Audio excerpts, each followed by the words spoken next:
After crash landing on the moon, Mario evacuated first and ran off with extra spacesuits. Fortunately, Kevin found a spare suit in the life pod and used it to retrieve 2 more suits from a nearby space station for Mason and Katja. Once everyone was safe, they explored the space station and found a lunar rover which guided them to their next destination, a deadly racetrack that they had to complete in order to advance.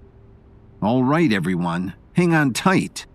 Kevin took a deep breath and shifted the rover into 3rd gear.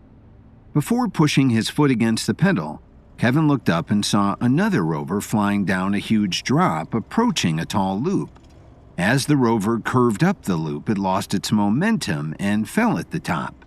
From where they were parked, Kevin, Mason, and Katja could hear the contestants screaming as they plummeted to the ground. Katja turned to Kevin with a serious expression. "We don't want that to happen to us. Kevin, it's going to be scary, but no matter what, you can't slow down.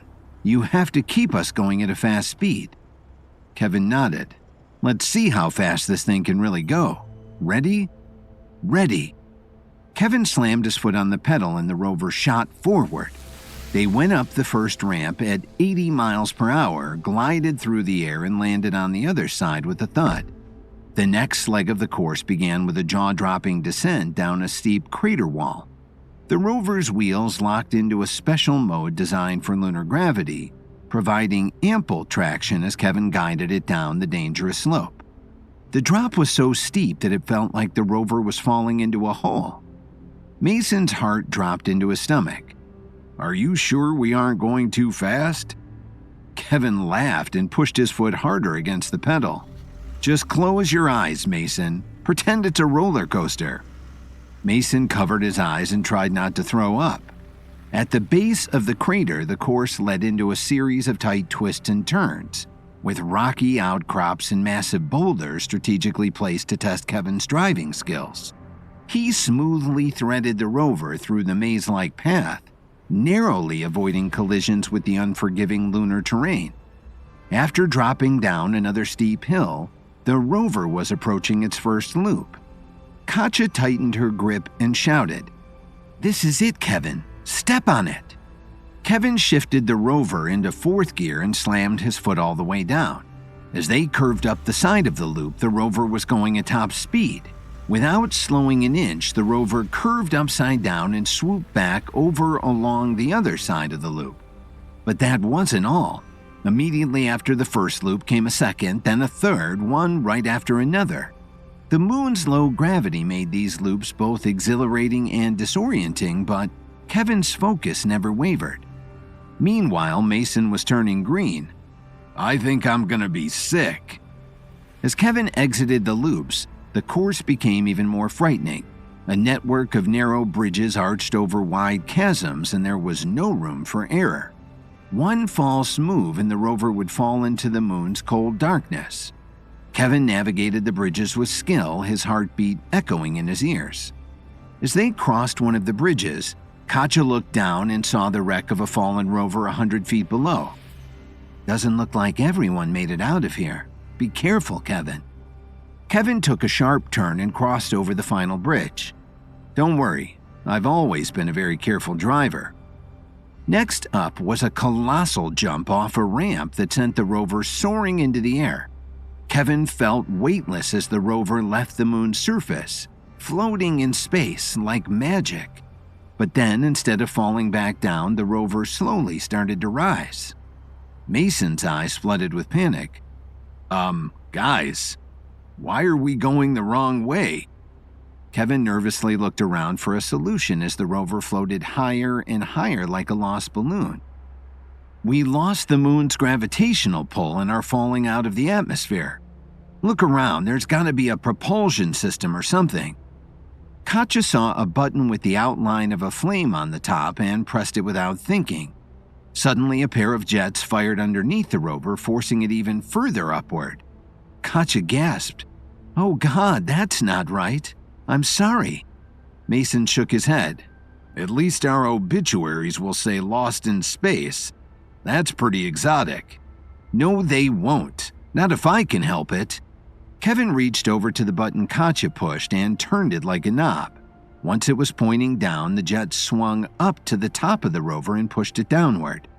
After they re-entered the moon's atmosphere, gravity reclaimed its hold and the rover touched down on the other side of the track with a bone-jarring thud. As Kevin brought the rover back up to speed, Katja heaved a sigh of relief.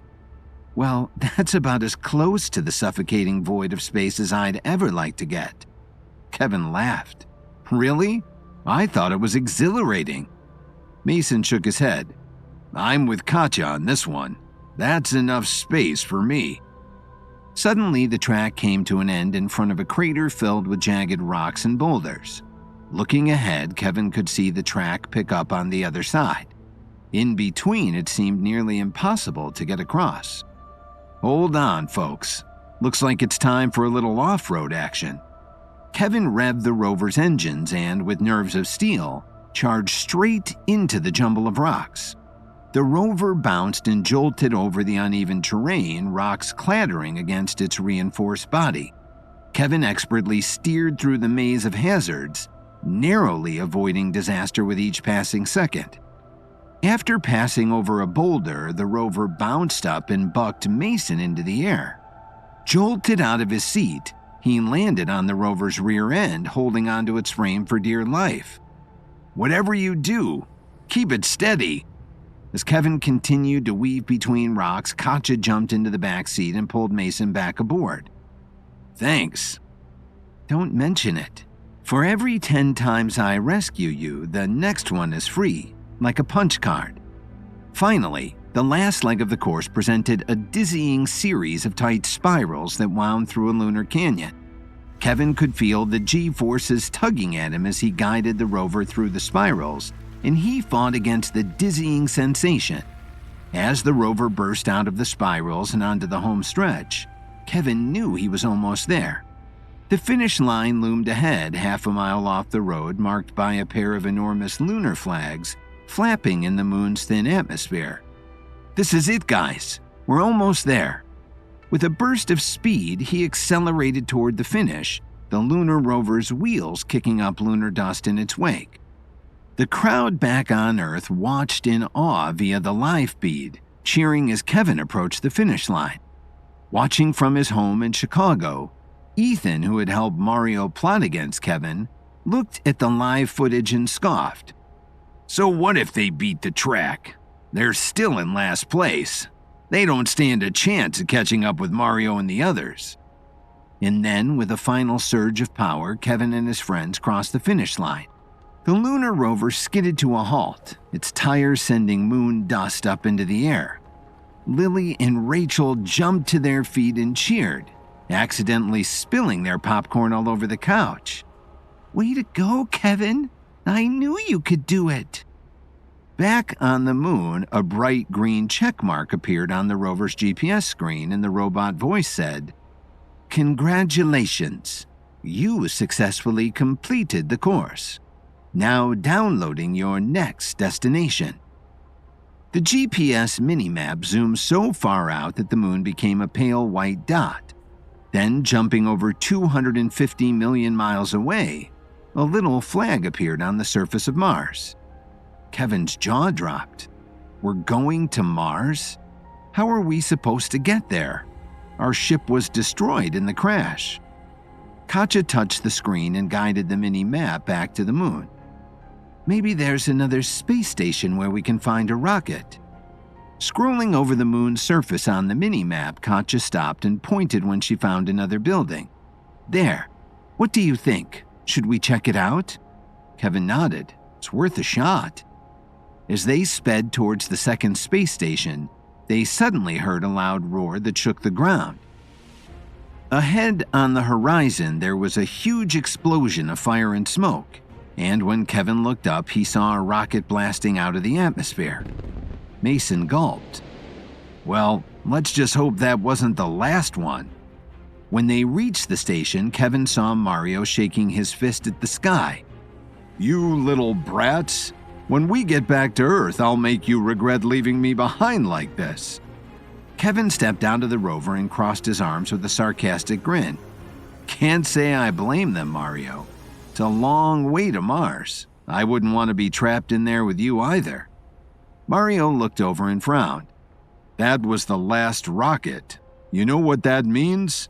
We're all stranded." Mason's jaw dropped. The last rocket? After completing an extremely dangerous lunar racetrack, Kevin and his allies Mason and Katja learned that their next destination was Mars, over 250 million miles away.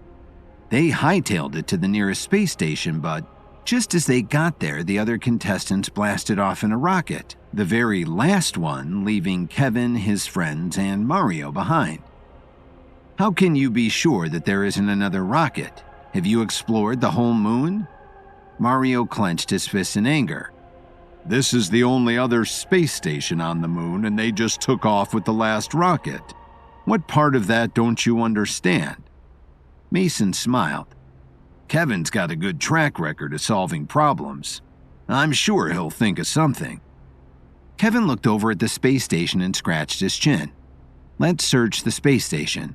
Mario couldn't find an elephant in a 10-ounce jar. I'm sure he missed something. Mario gritted his teeth. "You better watch your mouth, Kevin. I've got a lot of anger inside me right now, and I won't hesitate to take it out on you if you backtalk me again." Kevin laughed. "I'd like to see you try."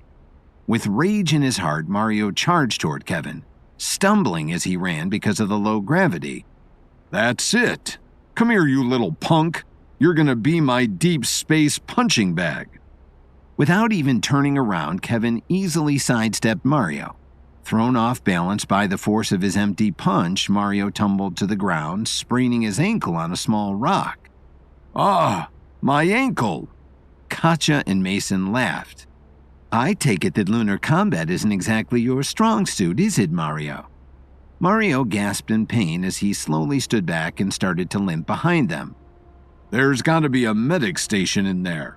Once I patch up my ankle, you kids are dead." Kevin rolled his eyes. "You know, somehow I doubt that." When the group stepped into the space station, they patiently waited to be decontaminated and then stepped into a huge, empty mess hall. Katja flipped on some lights and imagined what the space station would look like if it was full of astronauts. "The place looks abandoned." Kevin shook his head. "Not abandoned, just out of service. The lunar space stations are only occupied for 6 months out of the year. The organizers of the Epic Clash must have paid them to give us access." Before going into the next room, Mason flipped through the cupboards and found an old tube of turkey paste. Swished it around on his tongue and smiled. Space food. You guys want in on some of this?" Katja looked back and gagged. "Ew, gross. No thanks." Following Kevin down a hallway, they turned a few corners and found themselves in another garage. It was full of rovers, but there weren't any rockets. Last to arrive because he was limping behind, Mario stepped into the garage and laughed. "See, I told you. No more rockets." Katja's mind immediately searched for another solution. "Well, maybe there are parts in here we can use to put a rocket together. We can't give up now." Looking around the room, Kevin saw an odd-looking square structure in the corner. It was like a hollow cube made of metal beams, with a laser-like device hanging inside like a chandelier. Kevin walked up to it with a surprised look on his face. "This is a giant 3D printer. Maybe it can make something to get us out of here." Kevin glanced over at Mario and grinned. "Bet you didn't find this before, huh, Mario?" Mario scoffed. "Of course I found it, I just didn't want to tell you about it." It didn't take a genius to know he was lying. There was a small touchscreen mounted on the side of the 3D printer that displayed a long list of printable objects. Kevin flicked through the list but didn't see anything that could get them to Mars. "Well, anything?" Mason asked. Kevin shook his head. "It's mostly just different rover models. No rockets, I'm afraid." Mario laughed. "What? Did you not believe me? I told you we were stranded. There's nothing we can do. We're officially a bunch of losers." Mario may have lost all hope, but Kevin refused to give in. "No, we can't give up." Maybe there's something we can program the 3D printer to make. Start looking around. There must be a manual somewhere." Mario groaned. "You're grasping at straws here, kid. There's a communication tower on the other side of the station. We just radio the MC and tell him we quit." The others weren't listening. They were busy searching through workstations, cabinets, lockers, anywhere that they could look. Somewhere in their hearts, they knew a solution would present itself.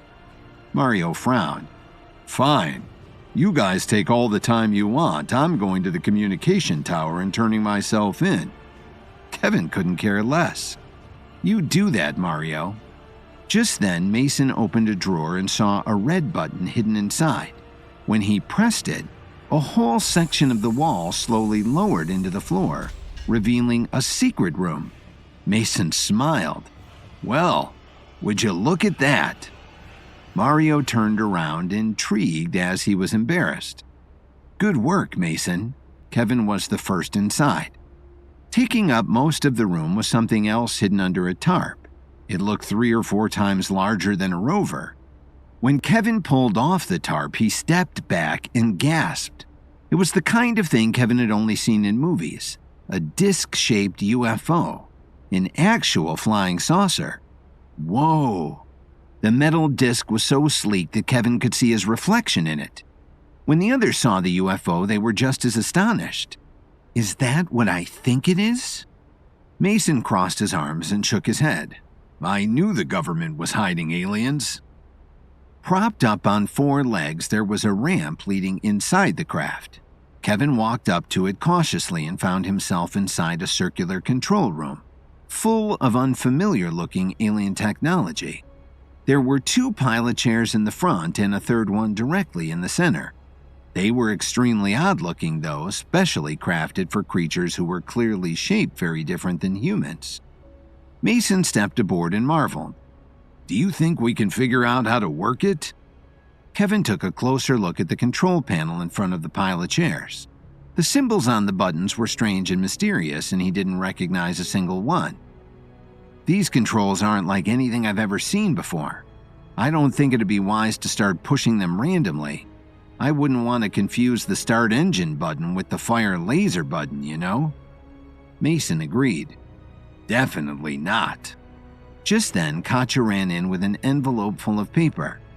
"Hey guys, look what I found." She set the envelope down on a small table in between the pilot chairs. In big red lettering, the front of it read, "Top Secret."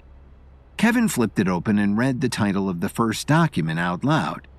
"Project Olympus, the day we made contact." Flipping through the book, Kevin saw black and white pictures of astronauts shaking hands with strange, insect-like creatures. Reading over the pages, he began to piece together what had happened.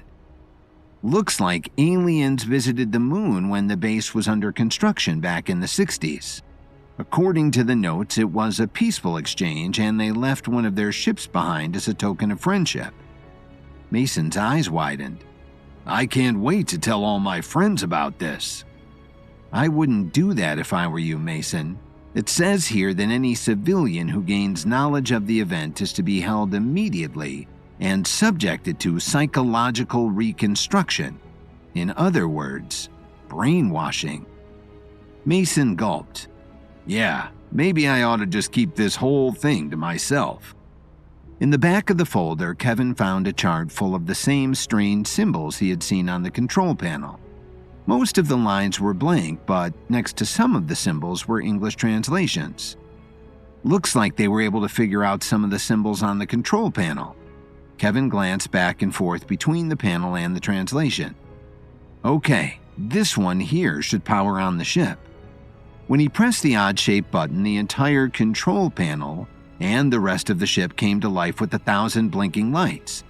Oval-shaped screens flickered on, displaying all kinds of unfamiliar navigation charts, and steam came out of the complex machinery with a loud hiss. All right, not a bad start. Kevin picked up the file held up next to the control panel. Now we just have to figure out how to fly it. "Not so fast." Distracted by the contents of the folder, It had been a while since anyone paid any attention to Mario. Standing on the other side of the saucer, he was holding an alien piece of technology that resembled a gun. Mario held it like a pistol, only instead of a bullet chamber, it had a little glass globe that was sparkling with purple electricity. "I'll take it from here, Kevin. This isn't your first mutiny. You know how it works. Off the ship now or I'll shoot. Leave the folder, of course." Kevin, Katjaa, and Mason put up their hands. "Hold on a minute," Kevin said. "You have no idea how that thing works, Mario. It could be a nuclear weapon for all we know. That wouldn't be good for any of us." Mario rolled his eyes and snorted. "You know what it looks like to me, Kevin? It looks like a gun. And for that reason, I'm going to go ahead and assume it is one. Now step aside or face the wrath of whatever the heck this thing is packing." Kevin stared back at Mario with soul-piercing eyes. "Put it down, Mario. We can finish the race together." Mario frowned, his face red with rage. "Don't say I didn't warn you." When Mario pulled the trigger, the weapon flashed bright purple. In the blink of an eye, Mario was gone, and the weapon dropped down to the ground. Kevin was astonished. Flipping through the top-secret folder for answers, he found a page with a detailed diagram of whatever Mario had in his hand. "Do you think he's dead?" Mason asked. As Kevin skimmed the page, his jaw dropped. It's a teleportation device. Mario was holding it backwards. Katjaa leaned in for a closer look at the page. "No way. Where do you think he went?" "It's impossible to tell. They were never able to figure out how it worked. All it says here is that whoever got teleported never came back." Mason's heart skipped a beat. "Yikes. Well, at least he's not dead." Katjaa turned to him with fear in her eyes. "Stranded on some alien planet with a limited oxygen supply, that sounds worse than death to me." Kevin flipped the pages back to the table of symbols he was looking at earlier. "This is brilliant," he said. "The ship doesn't work with propulsion at all. It uses a miniature black hole to change gravity and move the proportions of time and space." Mason looked dumbfounded. "You're telling me it does what now?" Kevin let it go. "It doesn't matter. What matters is that if I push these two buttons here, flip this, and move this dial into the red zone, then we should have liftoff." After Kevin did what he said, the ship pulled in its legs and started to hover. Katjaa smiled. "I wonder how fast this thing can get us to Mars." "If I understand this right," Kevin said, "then it should be immediate." Of everything on the control panel, the steering wheel was the easiest to understand. Kevin gently glided the ship out of the garage and, using the translation, entered the coordinates for Mars, which they received from the rover's GPS system. Kevin took a deep breath. "All right, people, hold on to something." When Kevin pressed a glowing blue button, the space around the ship seemed to melt. After just a moment of the most intense G-force Kevin had ever felt, Mars, the big red planet of war, was directly outside the window. The gang cheered at the sight of it. With extreme precision, the UFO glided down to the exact coordinates they had been given. As the ship hovered down for a smooth landing, Kevin looked out the window and saw a huge blue portal spinning inside a high-tech steel frame. "Do you think we're the first ones here?" she asked. "Without a doubt," Kevin replied. "Those ships the other contestants took are going to take at least a couple of days to get to Mars. We got here in what, a 60th of a second?" Once the ship dropped its ramp, Kevin, Katjaa, and Mason stepped up to the whirling portal together. Katjaa looked at Kevin and smiled. "Well, go ahead, Kevin. You earned it." Kevin hesitated. "Are you sure? We could all walk through together." Mason shook his head. "That sounds like an instant disqualification to me. You know how these guys are about rules. Second or third isn't bad in my book. You go ahead." Kevin leaned in and gave them both high fives. Thank you, guys. Let's stay friends in the real world too, all right? I always look back at these adventures fondly." And with that, Kevin took a deep breath and stepped through the portal. After finding an alien spacecraft hidden inside the lunar space station, Kevin was able to figure out the flight controls with a top-secret translation. Before they took off, though, Mario tried to take the ship for himself, threatening Kevin with an alien weapon. But Mario's plan backfired when he pulled the trigger and accidentally teleported himself to an unknown location. Afterward, Kevin and his friends traveled to Mars in less than a second and stepped through the final door of the Epic Clash. As Kevin stepped through the portal, he felt the cells in his body tingle. On the other side, he found himself back in the stadium where the Epic Clash first began, and where contestants had gathered before each round. This time, though, there was no one else on the field.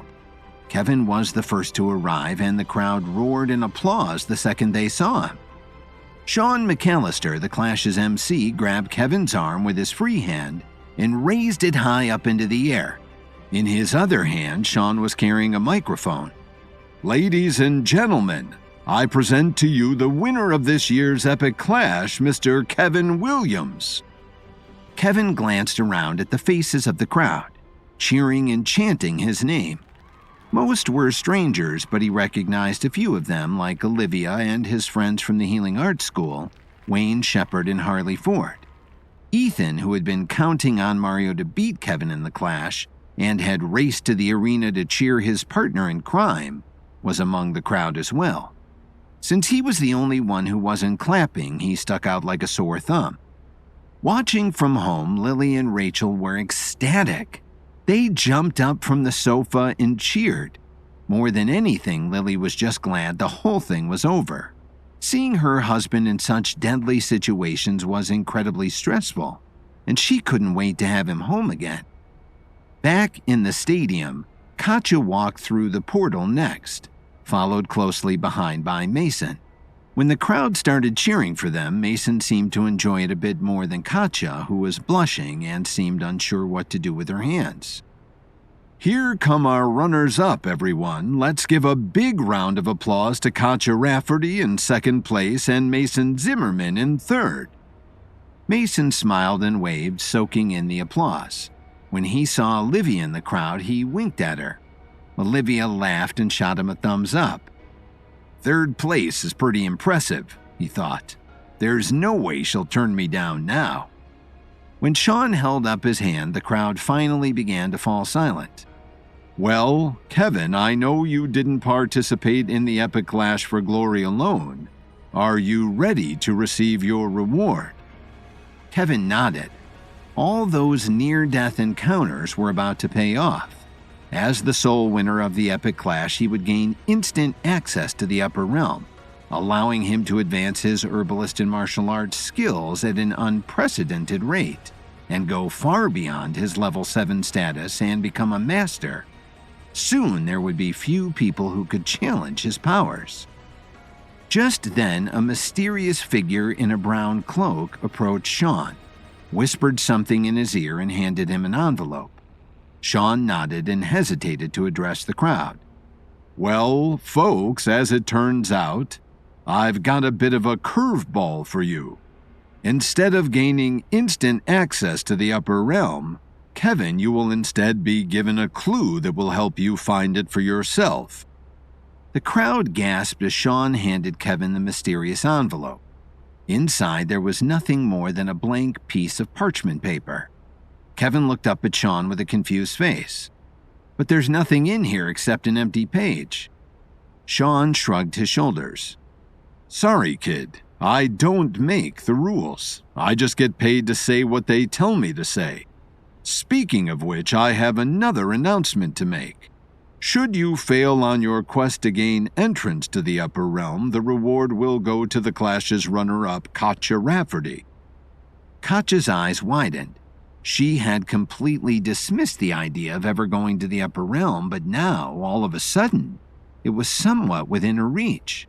She disregarded the thought immediately. Turning to Kevin, she said, You don't have to worry about me, Kevin. You earned it fair and square."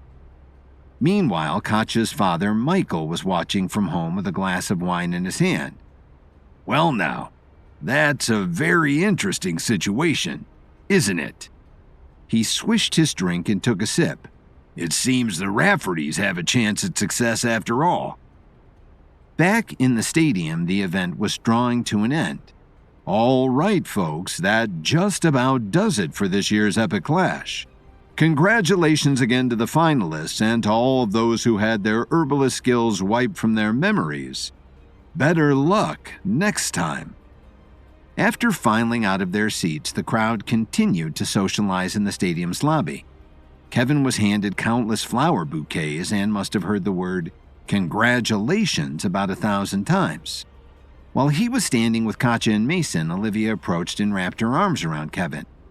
"Way to go, Kevin. I knew you could do it." She turned to Katja next and hugged her as well. "I'm glad you came to your senses, Katja. Kevin makes a much better friend than an enemy, doesn't he?" Katja nodded with a smile on her face. "I'm sorry I was so mean to you before, Olivia. You know how our father is. He's got a special talent for getting in your head and making you think what he wants you to think. I want to get back to the way things used to be. I miss being your friend." Olivia took Katja's hands as a single tear dripped down her cheek. "Me too, Katja. Me too." Mason interjected with a bright smile. "Hey, Olivia, did you see all that crazy stuff I did during the clash? Pretty impressive, huh? What would you say if I asked you out on a date now, Olivia playfully rolled her eyes. "You did a great job, Mason. I'm glad you set your grudge aside and worked with Kevin. I hope we can stay friends after this." Mason blushed, fidgeting in his skin. "Oh yeah, we can definitely stay friends. Friendship is key, am I right?" Just then, Sasha, the contestant who Kevin befriended in the first round, walked up to them with an innocent expression in his eyes. "Hey, Kevin, I just wanted to thank you again for looking after me in the first round. I thought we made a pretty good team." Kevin smiled. "I thought so too, Sasha. I'm sorry you didn't make it past the first round. How are you holding up? Do you remember anything about herbalism at all?" Sasha shook his head with a forlorn look. "I'm sorry to say I don't remember a thing. After they wiped my memory, I couldn't even remember what a pill was. I've been doing nothing but reading the last couple days, learning and memorizing the basics." Kevin couldn't help but feel bad. He saw a lot of potential in Sasha and felt he needed to help him recover. "Tell you what, Sasha, why don't you pack your things and come join me in Chicago? I've got a state-of-the-art lab there, and I think it'd be a great place for you to start recovering your memory. Given enough time, you'll be even stronger than you were in the first place." Sasha's eyes lit up. "Really? Okay, Kevin. I'll head home and start packing right away. I can't thank you enough." Kevin smiled as Sasha darted away. "Don't mention it," Kevin yelled to speeding Sasha's back. "Well, I suppose I should probably start heading back to Chicago. What's next for you guys?" Mason chuckled. "I'm gonna go home and sleep for about 10 days straight. I don't know about you, but I'm completely exhausted." Katja agreed. "I should probably head home and get some rest too." Kevin nodded. "Well, Katja, you're welcome in Chicago anytime. Come and visit us at the lab if you're ever in the area." Katja smiled. "Will do. Thanks again, Kevin. Teaming up with you was the best decision I've made in years." Later that evening, Kevin and Olivia flew home to Chicago, and Katja returned to her family's mansion in D.C. Knowing her father would be displeased with her actions, Katja tried to quietly go straight to her bedroom, but she heard Michael's voice as she crept up the stairs. "So, I see you've become quite close with Mr. Williams. Is anyone in this family still loyal to the Rafferty name?" Katja froze, her heart trembling with fear. "I did what I had to survive, Dad. If you were watching, then you saw what Mario Kessler did. He abandoned me when I needed him most. I couldn't keep working with him." Michael's voice was calm but stern. "Then you go it alone and try and defeat Kevin by yourself. The last thing you should have done is join him. I thought you were smart, Katya, but it turns out you're just as impressionable as your sister." Katya knew he was wrong, but the word still hurt. "Kevin isn't as bad as you think he is, Dad. He saved me multiple times. He put his friends before himself. He's a good man." Michael frowned. "The quality of Kevin's character isn't important, Katya. What's important is that his pharmaceutical company is a threat to our empire. We must make certain that Kevin Williams' rise is halted. You've let me down greatly, but you still have a chance to redeem yourself." Katya kept her back turned, resisting the grip her father had always had on her. "What do you mean?" "Didn't you hear the MC?" he replied. "If Kevin fails to advance to the upper realm, you'll take his place as the runner-up. All we have to do now is keep him from proceeding any further. Now that you're one of his little buddies, you can bring him down from the inside." Filled with tension, Katya didn't answer. She took a deep breath and continued walking up the stairs, knowing in her heart that she could not make both her father and Kevin happy. After finally winning the epic clash, Kevin was shocked to learn that instead of gaining immediate access to the upper realm, he would be given a clue about how to find its access point. The clue, however, was nothing more than a blank piece of parchment paper, and Kevin wasn't sure what to do with it. After the clash, Katya returned home and was pressured by her father Michael to betray Kevin and advance to the upper realm herself. After landing in Chicago, Kevin and Olivia hopped in a private car and started driving downtown. The first thing Kevin wanted to do was see Lily, so he pulled out his phone and dialed her number. On the other side of town, Lily saw Kevin's caller ID and answered in a flash. "Hi, Kevin. You must have just landed, right?" Hearing her voice put a smile on Kevin's face. "Yup, and now that I'm back, the first thing I want to do is spend some quality time with my beautiful wife. Are you free for dinner? We can meet at that new place downtown." While talking to Kevin, Lily was also sitting in front of her computer working on a seating arrangement for her charity's big upcoming gala. "Oh, Kevin, I wish I could, but I didn't expect you to get home so soon, and I'm so busy preparing for the gala that I won't be free until later tonight. Would it be all right if we met up then?" Kevin longed to see his beloved wife as soon as possible, but completely understood. "Of course, Lily, I understand. I'll head over to the lab for now and see you later tonight. I love you." "Love you too, Kevin. Talk to you then." Kevin hung up the phone and looked at Olivia. "Should I have the car drop you off at home?" Olivia shook her head. "No, I'll go with you to the lab if that's all right. I'm dying to check out that clue you got." Kevin scratched his chin and remembered the blank piece of paper. It didn't seem like much of a clue at all, just a blank piece of paper. I wonder what it could mean. Olivia chuckled. "You know how cryptic the organizers of the Epic Clash are with their clues. There's got to be something we're missing. But I'm sure you'll figure it out. You always do." As the car dropped them off in front of the lab, Kevin looked up and marveled at the building. Since he was away at the clash, it had been completely repaired after the fire that Mario and Ethan had started. "Wow, it looks as good as new," Kevin said. "Let's have a look inside."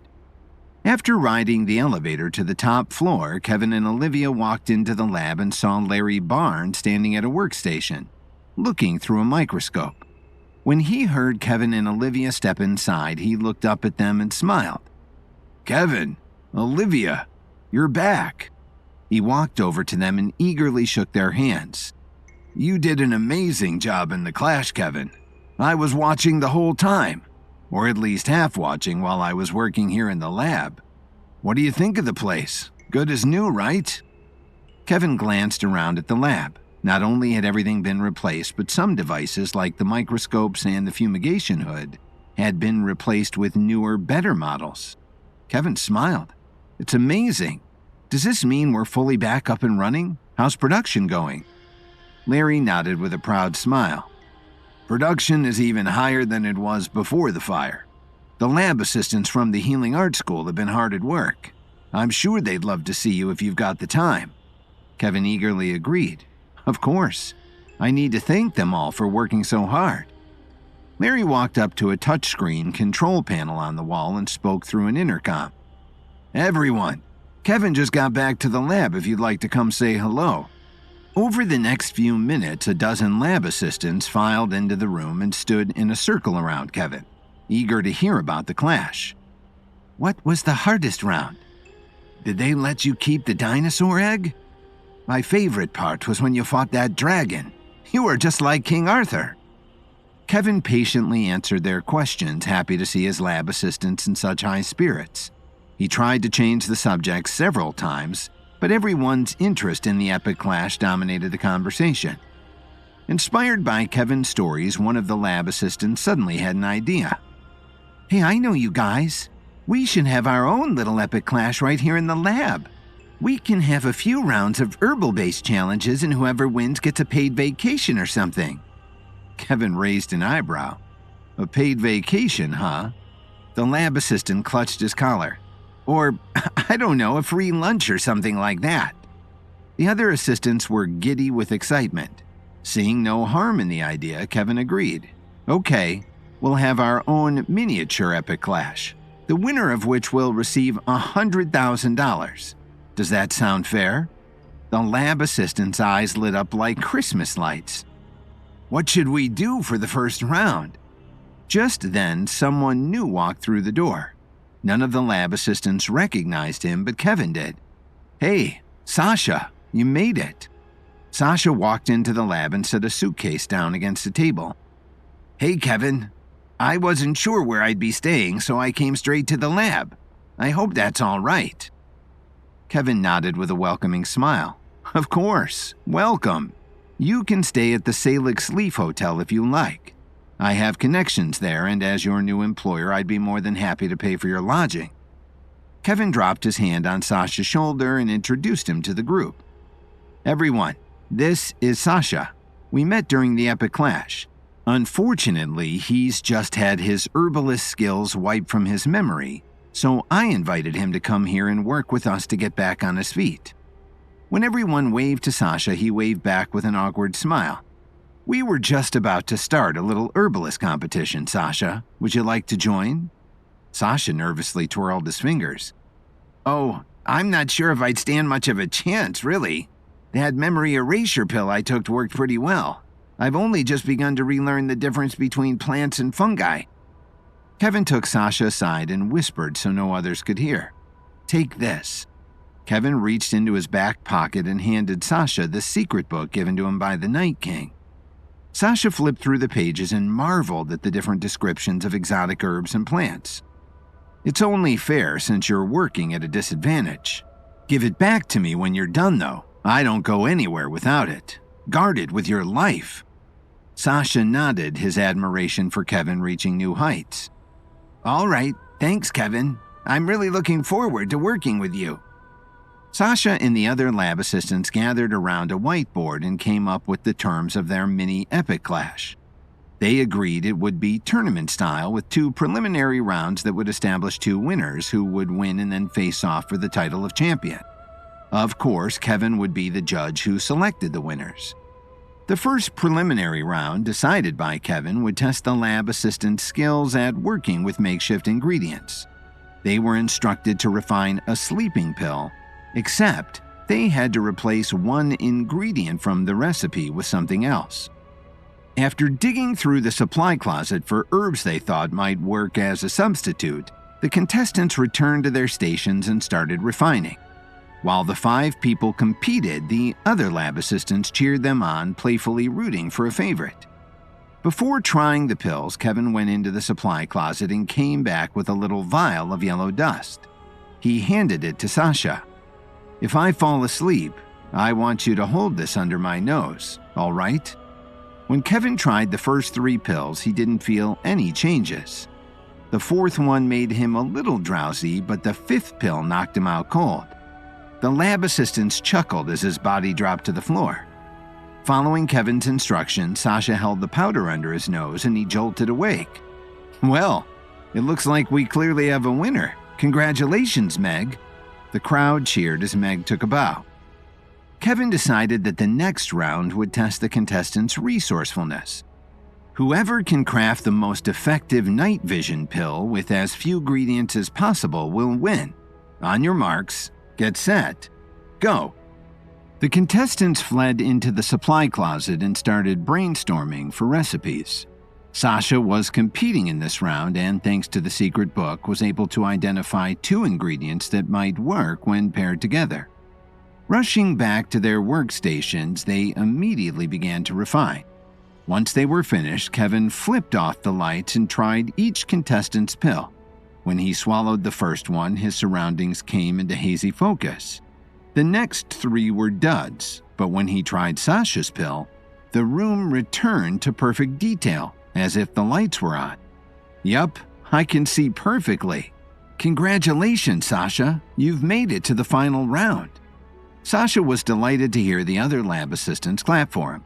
Because he was still so new, he wasn't sure if they would. Way to go, Sasha! Sasha was extremely moved by their support. For the final round, Kevin knew he had to step up the difficulty. All right, Meg, Sasha, for this round, I want you to refine something that's never been tried before.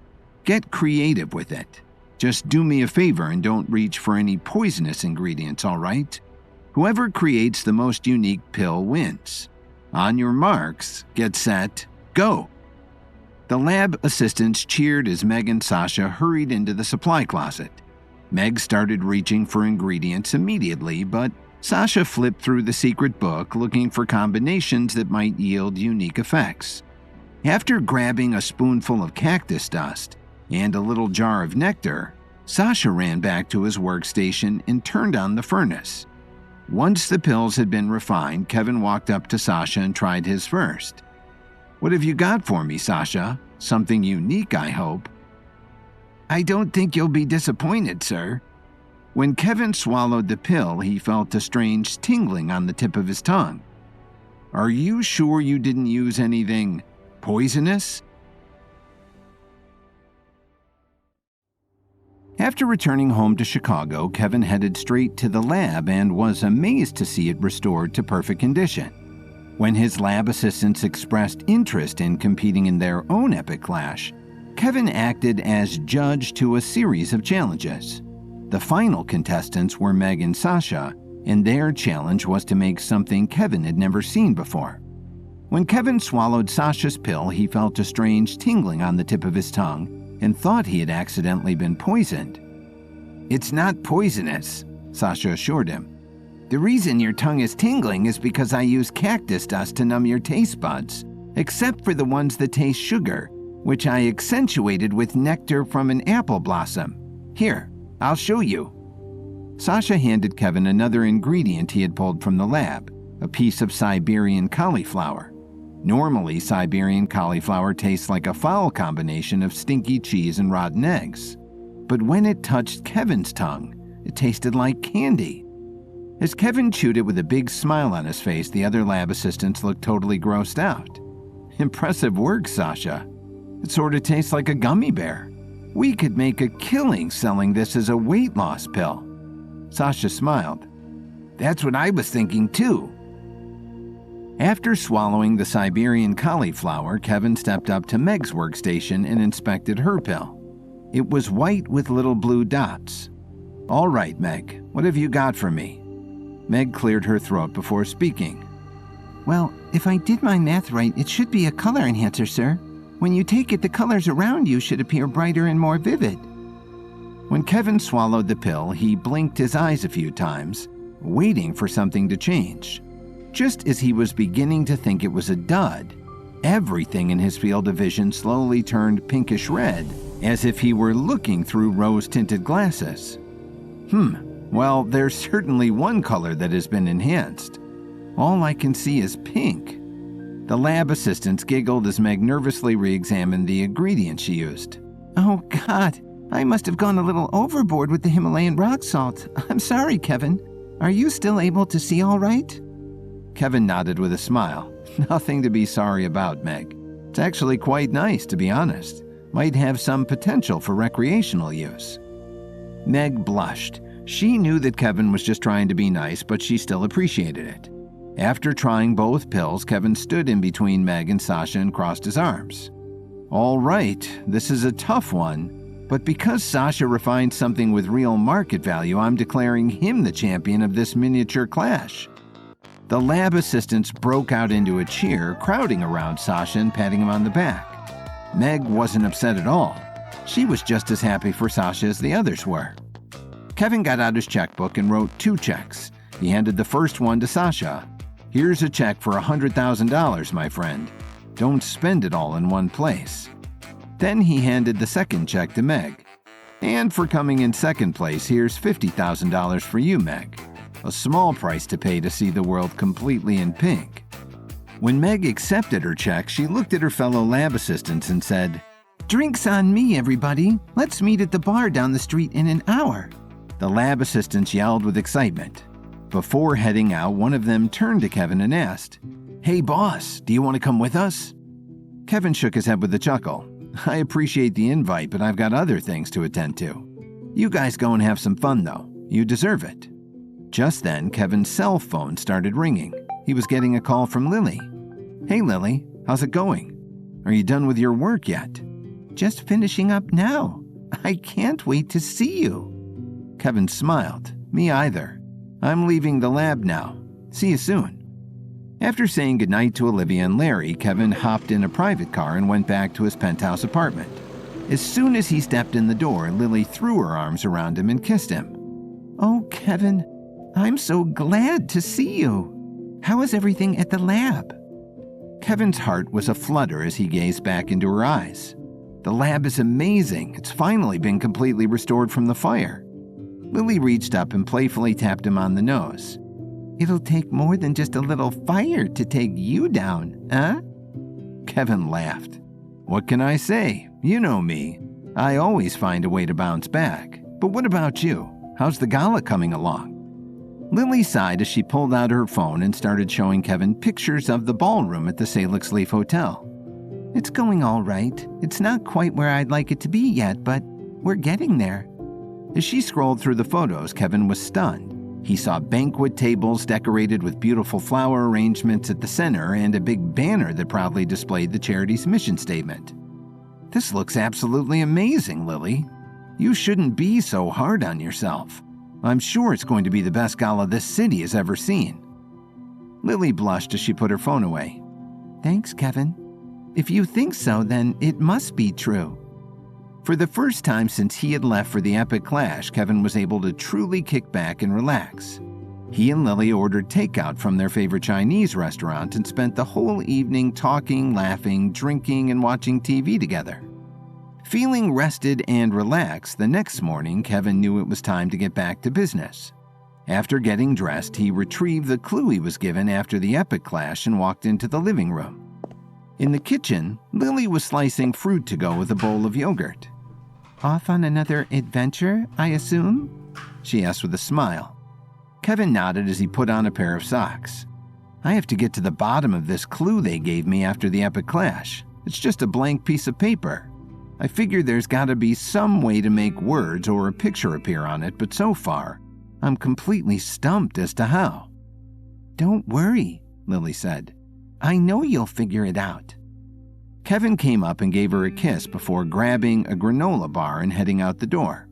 He was on his way to the Healing Art School to visit Harley Ford and Wayne Shepard, the herbalist who took him under their wing when Kevin first started practicing herbalism. When he got to the Healing Art School, the person at the front desk told Kevin he could find them in the East Wing lab. After walking through the courtyard and up a flight of stairs, he found them there, examining a blue and white striped flower. "What's that you got there? An Amazonian river blossom?" Wayne and Harley set down their clipboards and approached Kevin with friendly faces. "We never got a chance to congratulate you for winning the epic clash," Harley said. "The Healing Art School's reputation has never been better. Since you won, we've received a flood of new applications." Wayne nodded in agreement. "You did a great job out there, Kevin. You really made us all proud." Kevin appreciated their kind words but didn't lose hold of his humility. "Well, what can I say? I was trained by the very best. As far as I'm concerned, this win belongs to you as much as it does to me. Were you guys watching when the MC handed me the clue?" Kevin pulled out the blank piece of paper and laid it out on the table. Wayne sharpened his eyes for a closer look. "Yes, I remember. Instead of giving you instant access to the upper realm, they handed you this blank piece of paper and called it a clue. There isn't really much to go on with that, is there?" Kevin shook his head. "No. I ran a scan on the paper and found some interesting results, though. It's over 900 years old and was made from the bark of a moonlight glow tree." Harley looked at Kevin with an astonished look on his face. "Moonlight glow trees are bioluminescent. Have you tried holding it under a UV light?" Kevin nodded. "It was the first thing I tried, but nothing happened." Wayne had an idea. "Maybe UV isn't the right kind of light. Have you tried hitting it with an X-ray machine?" Kevin shook his head. "I thought about it, but my lab didn't have one. Does yours?" "Yes, we have one. We were curious to see how orchids would react to concentrated radiation. Turns out they don't like it very much." Kevin followed Wayne to the X-ray machine. Kevin held up the paper and they fired a shot at it. When the scans were printed, the paper was still completely blank. "I was really hoping that might work," Wayne confessed. Just then, Kevin looked out the window and saw the Night King standing in the courtyard outside. When he locked eyes with Kevin, the Night King held up his hand and gestured for Kevin to come. "Excuse me, gentlemen. I have to step out for a second." Harley nodded. "Go ahead. We'll keep studying this while you're gone." Kevin stepped out to the courtyard and walked up to the Night King standing in the center. "Let me guess. Are you here to tell me something about the clue?" The Night King's face was expressionless. He simply stared at Kevin and said, "You must seek the pale blue moon, Kevin. All of your questions will be answered by the pale blue moon." Kevin admittedly felt shaken. He had just come from his meetings with the Night King, Wayne Shepard, and Harley Ford, whom he had hoped would have some concrete advice or information for him about the path to the upper realm. He had already been promised his ascension for winning the epic clash, but now all he had were some vague clues and no deadline. Meanwhile, Ethan Williams was back in Chicago.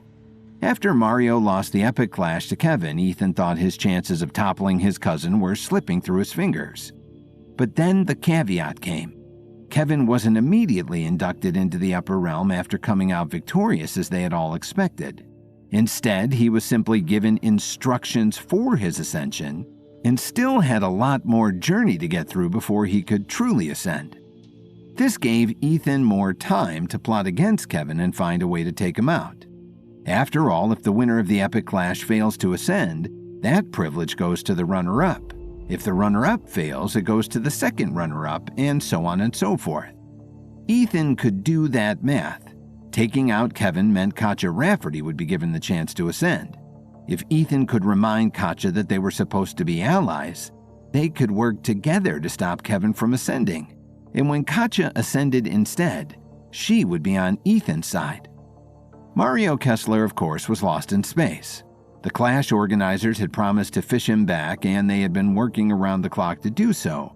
But he had teleported himself out of the zone the Clash had taken place in, so they didn't know how long it would take.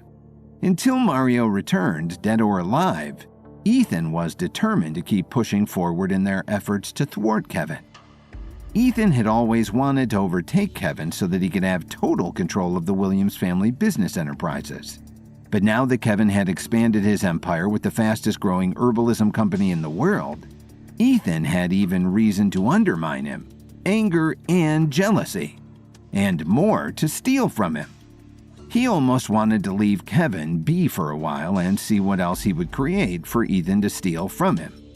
Ethan also remembered the physical pain he felt after Kevin had beaten him so badly that Ethan nearly wound up in a wheelchair for the rest of his life, thanks to dozens of shattered bones. He conveniently forgot about the fact that it was Kevin's refined herbal remedy that restored him to health. Katja rang the doorbell. Ethan had been relegated to a safe house in the suburbs for the time being, and he had spent the whole morning trying to convince Katja to come out to meet him. He had to lay low and stay out of the city until he had a plan. He didn't want to draw any attention to Mario's disappearance. Finally, Katja had agreed to come hear him out.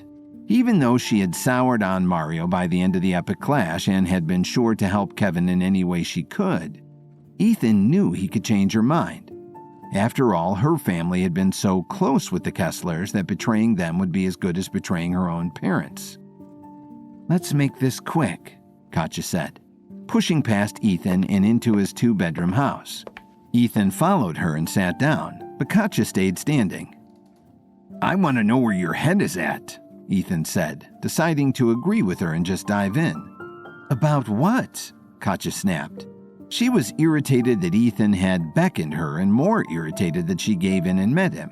Now she was pacing the room in anger. "You were Team Kessler until the 4th round of the epic clash. What happened? Why did you switch?" Katja stopped pacing. "Mario proved himself to be an incompetent moron and he was weighing me down. I wanted to take out Kevin, but I wanted to win more. Mario lost sight of the true mission to ascend to the upper realm." Ethan grinned. This was exactly what he wanted to hear. Now he could flatter her into joining him. "You're exactly right. Those were my thoughts too. Mario has a hatred for Kevin that runs in his veins where his blood should be. He has no sense of priorities, and I should have put myself in that arena rather than him." Katja frowned, suspicious that Ethan was seemingly pleased to have lost his partner to the endless void of space. "What's wrong with you?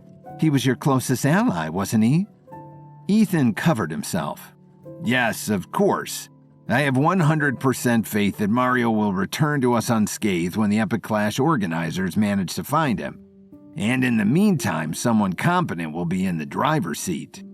He gestured to himself, and Katja rolled her eyes, unable to take him seriously. "So what will you do as your first act as boss? Blow up another office building?" She sneered. Ethan ignored her cutting remark. "You heard Sean McAllister at the end of the clash. Kevin hasn't ascended yet.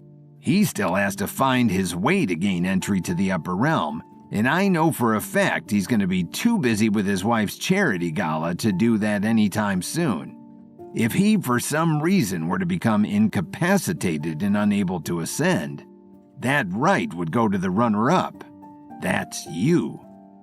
Katja could have slapped him for talking to her as if she were a child. "I know that. Do you think I'm stupid?" Ethan raised an eyebrow.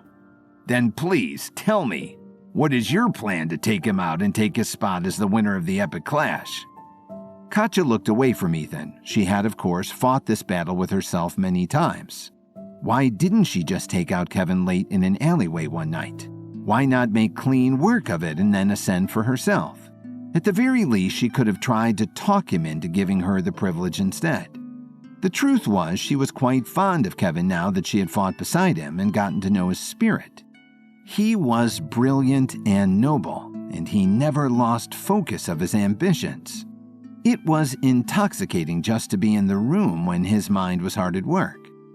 Katja could feel herself blushing, so she turned her face away by a degree and told Ethan, "I think he's much more useful as an ally than an enemy, wouldn't you say?"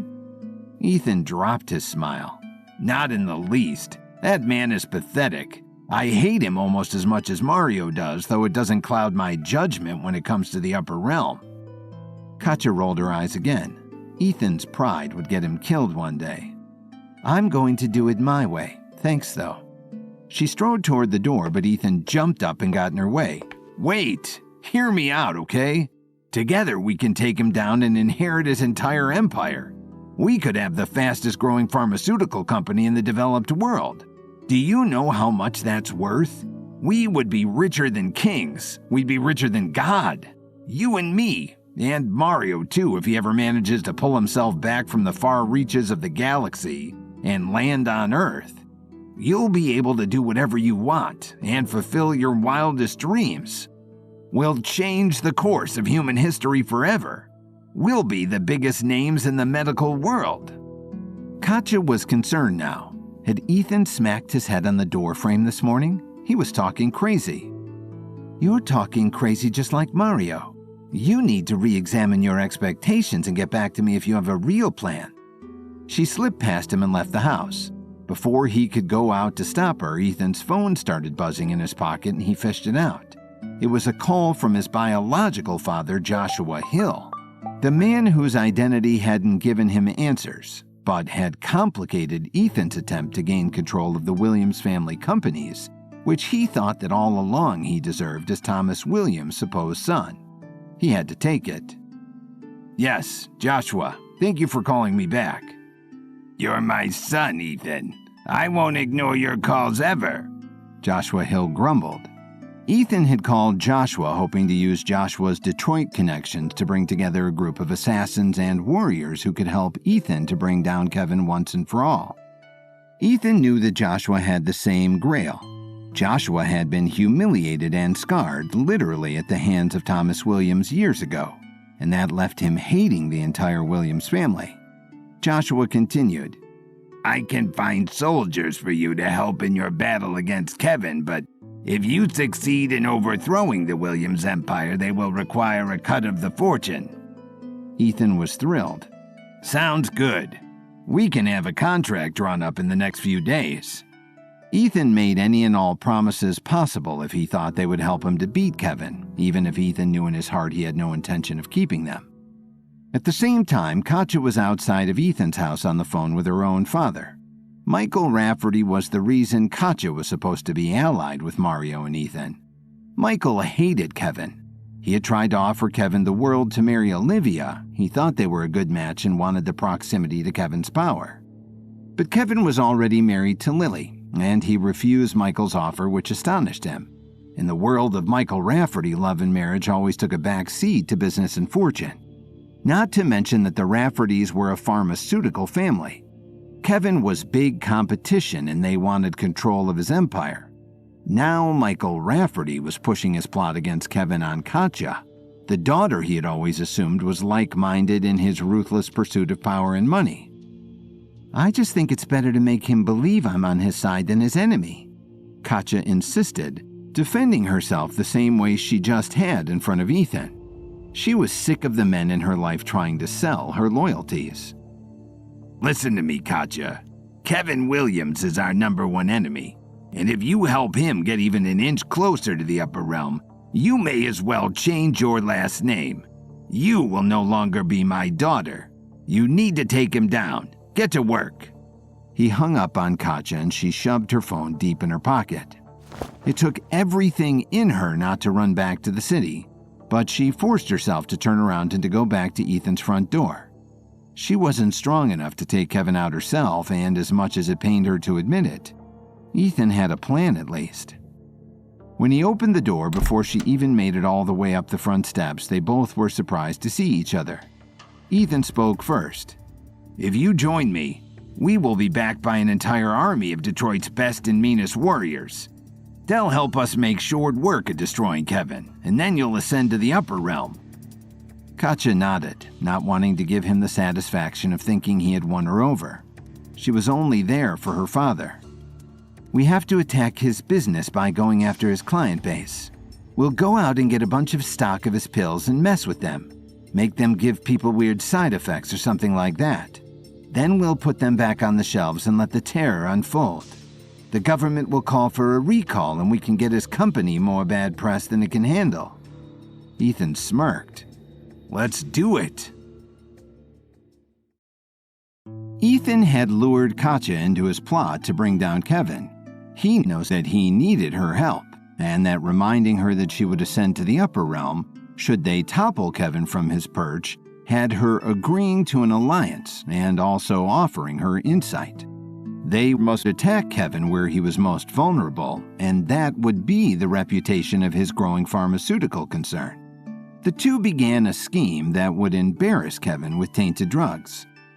Kevin, meanwhile, was always aware that there were plots being put in place against him, and that Ethan was always lurking. But he had attempted to return to his family and business lives with as many people as possible. He had seen Lily. She was in the full swing of event planning for her charity's gala, and Kevin hadn't seen her so much in her element in years. Stressed, yes, but glowing with the aura of a woman on a mission. She had such a gift for bringing people together and aiming their efforts toward a greater good. It's one of the things that made him fall in love with her. The way she commanded a room, the way her moral compass never failed to find north. It was impressive. Kevin knew that while he had done everything in his power to prove to Lily that he was worthy of her, his rise in power and his great wealth had also come at a personal expense for both of them. He had felt great guilt when his enemies kidnapped and attacked her, and he knew that her time overseeing his business during his absences hadn't been easy. But he loved her more than ever, and he felt that she finally saw him as being a worthy husband. But Kevin had work to do. He returned to his office in downtown Chicago where the healing arts students Larry Barnes and now Sasha, his friend from the Epic Clash, were rushing around busy with their new projects. Now that the lab had been repaired after the fire set by Mario Kessler and Ethan Williams, everyone was playing catch-up. Kevin went to Larry's workstation. "What's the good word, Larry? What are we working on today?" Larry could barely look up at Kevin, that's how focused on his task he was, carefully measuring out ingredients using a set of scales that was difficult to balance. "Production is back up and running, so I'm prepping a few dozen batches of mental precision pills. Demand is through the roof, but we're managing to keep up." "I appreciate your hard work. I'll suit up and tweak the formulas to make them more efficient once I've settled in." Kevin shook Larry's hand and moved to the next station where Zara and Yuki were isolating elements with a centrifuge. "How's it coming here?" Zara peeled off her rubber gloves and greeted him with a handshake too. "It's great. The field team found a huge field of blood flower in Arkansas and they're shipping it up here by the ton." "Really? But blood flower is only supposed to grow in the tropics." Kevin frowned. Zara nodded. "I know. Isn't it great? We're able to get it here in half the time for half the price. It's some crazy microclimate area. We used some of your recipes for typical painkillers and tweaked it to drive up output." Yuki nodded behind her, his eyes still on the centrifuge that was spinning a cylinder full of powdered blood flower. The inner chamber hanging on to the parts that healed pain and fever and the outer chamber catching the waste. The elements that could induce vomiting. Blood flower was a complex herb. Kevin finished his rounds, checking in on Mora and Medi working at the furnace, Hiro and Sasha packing pill capsules, and Amber knee-deep in equations, working out serving sizes based on age and weight for all of their current projects. Any guilt Kevin had felt about being away from work was gone by now. He had assembled the best of the best to keep things running while he was off improving his skills to ensure that his empire in Chicago grew and would benefit not just himself but the foundation of people who now would be reaping the rewards of his refinery skills. He only wished he could have returned to them with the upper realm ascension under his belt, but there was more work to do on that front. Just as he was about to retreat to his office to work on some of the formulas, Olivia bustled in with a clipboard and a scowl.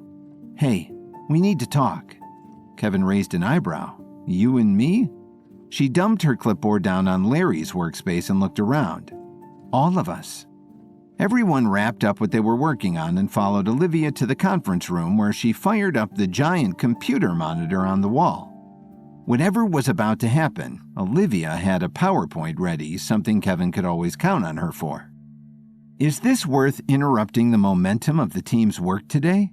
Kevin asked as he wondered why Olivia couldn't have done this first thing in the morning or as the last meeting of the day. Olivia just nodded. "Trust me, it's urgent." Everyone settled at the table and she flicked to the first page of her presentation. It was covered in press headlines detailing the fire that had ruined their office weeks before. "There's been a leak. The press knows about the fire, but of course they don't know that it was the fault of Mario Kessler and Ethan Williams. The assumption now is that we have been reckless in our laboratory and caused great harm to our employees and our customers." "What?" Kevin cried. Olivia plowed on. "I've been fielding calls all morning from Washington. Every government agency we built relationships with to get our pharmaceutical business up and running on such short notice is now getting cold feet. Now, of course, our products are clean and perfect and they couldn't harm any consumer if they tried, but obviously, A mysterious lab fire is a very hot story. Please excuse the pun. If we lose any faith from the government, distributors will start pulling our medicines from their shelves, and our business will be over as quickly as it began. What can we do? Larry asked. It's obvious, isn't it? We have to get Mario and Ethan arrested for the fire and give that story to the press. Mehdi shouted out. Kevin understood that instinct, but he corrected Mehdi. Actually, if we publicize that we have enemies so vicious that they're willing to resort to arson to stop us, we won't exactly be helping our reputation. Think of the questions the tabloids will put out. What did Kevin Williams do to these guys? Who else is after him? What if they poison the drugs next and kill millions of consumers? It's best that we keep things out of the press as much as possible, but we do need a plan. Now that I've beat Mario Kessler in the Epic Clash, he'll surely be even more bloodthirsty for me than ever.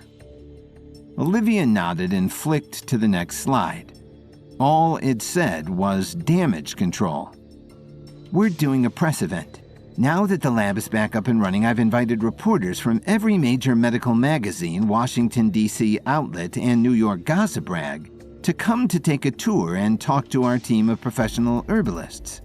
That would be all of you. The healing arts students and Sasha all blinked at each other. Larry chuckled. Are you sure these kids are camera ready? Olivia rolled her eyes. Maybe not, but you are. You're the face of the operation. They're coming while Kevin is busy at his wife's charity gala, so you better shower and shave and get ready to stroke some ego so that we don't lose everything we've worked for. The younger employees all laughed at Larry, who turned red. Olivia reminded them, You'll be there too, and I'm sure the reporters will try to sneak in a question for you. So everyone be on your best behavior and we'll be able to let this whole thing blow over. I know you're working very hard to catch up with the production demands, and I would hate for all of that to mean nothing if we get shut down by the Food and Drug Administration or the Center for Disease Control, or whoever else has seen these headlines. What can I do? I don't want to leave everyone to the press wolves, Kevin insisted. Olivia flicked to the next slide. It showed a social media profile with Kevin's name on it. The profile was decked out with their company logo and colors and the picture of Kevin from the Herbalist magazine right up top. You're the new king of social media. Congratulations. I set up an account under your name. I'll be running it, but you'll need to put out a few statements that can explain away the fire and assure our stakeholders and loyal customers that everything is okay here. Better than okay. We're making the best drugs on the market, and if anyone can prove that, it's you. Kevin regretted asking. He had spent most of his life keeping a low profile, and while that often led people to underestimate him, it made it easy to impress people when he turned out to be far more than they expected. Social media wasn't exactly in line with that. I don't have to put out anything personal on there though, right? My top priority is keeping you guys and Lily safe, and that won't be helped by my every thought going on the internet. Olivia shook her head. Don't worry. After we get the fire out of the news, it'll only be used to repost articles about your greatness and direct consumers with complaints to customer service. You'll never have to log in again. Kevin sighed. Great. Okay. Olivia clicked through to the next slide, but before she could dive into it, her attention refocused behind them. Out the door of the conference room to the reception area where something large and bright purple was entering the office. What the? Kevin turned around and saw Rachel, Lily's best friend, standing there, her skin the color of a ripe eggplant. Kevin excused himself from the conference room, right in the middle of Olivia's presentation about how their business had been threatened by press coverage on the lab fire set by Mario Kessler and Ethan Williams. Rachel had appeared in his office, her skin bright purple. Rachel was Lily's best friend, and she could have been with Rachel at the Salix Leaf Hotel, which she ran, cramming in last-minute details for their charity gala. They had been gearing up for weeks, Lily spending late nights nearly every night working in the space. Kevin was with his healing arts students, Sasha, Larry, and Olivia, talking about the bad press they had gotten from the laboratory fire. but Kevin rushed out of the conference room to the reception. "Rachel, what happened to you?" Rachel was fuming. When Kevin put a hand out to touch her cheek, she smacked it away and pointed a finger at him. "You did this!" Kevin had no idea what she could be talking about. "How did I do this?" "I took one of your over-the-counter mental precision pills this morning. As you know, Lily and I are in the final hours of preparation for our fundraising gala, and I wanted to be on my game. Then at lunchtime, I felt queasy from eating too much, so I took one of your over-the-counter recovery pills. 20 minutes later, I was Concord grape, flesh of a fig purple." Rachel was shaking with anger. Kevin had seen her upset before, and it was never a pretty sight. "I don't understand. Nothing in those 2 pills should have had an adverse effect on you." Kevin promised her, but obviously that didn't help matters. "Did you test what happens if they're taken together?" she hissed. "Of course. I'm a highly skilled herbalist, Rachel. I would never release anything into the world that wasn't safer than Tylenol. It must have been an allergy on your end of the equation." Kevin rushed her to the laboratory so he could examine her properly. With the help of Sasha, Kevin prepared a full panel of allergy tests for things in both of the pills Rachel had taken that morning. Of course, she hadn't had a traditional allergic reaction, so he used clary sage when preparing the test to tell him not just what her immune system was reacting to, but what supernatural properties were in play. "So this has never happened before? Are you certain? No complaints to your customer service lines, no recalls from local markets, nothing?" Rachel asked as Kevin pricked her with each needle on the forearm. When he accidentally pricked her too hard, he noticed she still bled red, not purple, so at least this condition was only skin deep.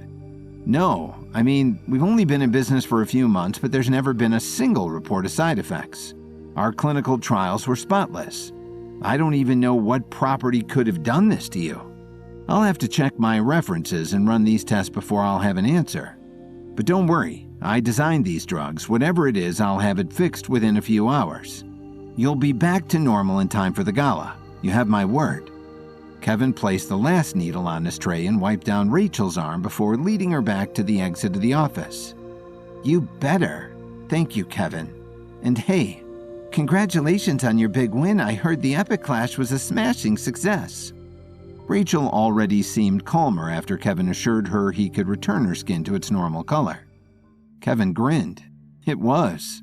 I'm glad it's over. Lily said she could hardly stand to watch a moment of it because she could always see what I couldn't.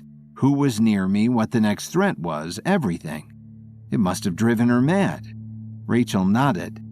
"She had to come to my place to watch so I could hide her eyes when you were under attack. Be careful with Lily, Kevin. She's strong, but you're her weakness. Don't exploit that." Kevin promised. He took out his phone and called Lily up, putting her on speakerphone so Rachel could be part of it.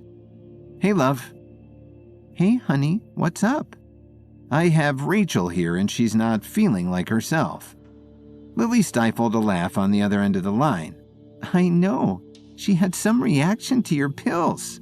I sent her to you to get fixed. How did it go?" Kevin sighed, sorry to let her down.